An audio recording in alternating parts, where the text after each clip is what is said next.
From the Acts of the Apostles, chapter 23, verses 1 to 11. Paul looked intently at the Sanhedrin and said, "My brothers, I have conducted myself with a perfectly clear conscience before God to this day."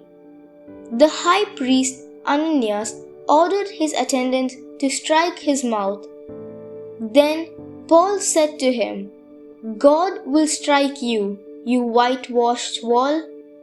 Do you indeed sit in judgment upon me according to the law, and yet in violation of the law order me to be struck?" The attendants said, "Would you revile God's high priest?" Paul answered, "Brothers, I did not realize he was the high priest, for it is written, 'You shall not curse a ruler of your people.'" Paul was aware that some were Sadducees and some were Pharisees, so he called out before the Sanhedrin, "My brothers, I am a Pharisee, the son of Pharisees. I am on a trial for hope in the resurrection of the dead."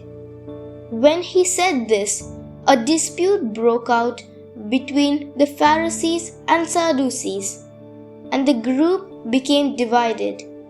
For the Sadducees say that there is no resurrection or angels or spirits, while the Pharisees acknowledge all three. A great uproar occurred, and some scribes belonging to the Pharisee party stood up and sharply argued, "We find nothing wrong with this man. Suppose a spirit or an angel has spoken to him."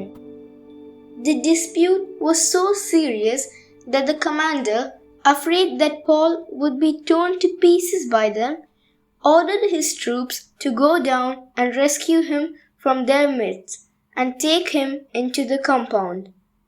The following night, the Lord stood by him and said, "Take courage, for just as you have borne witness to my cause in Jerusalem, so you must also bear witness in Rome."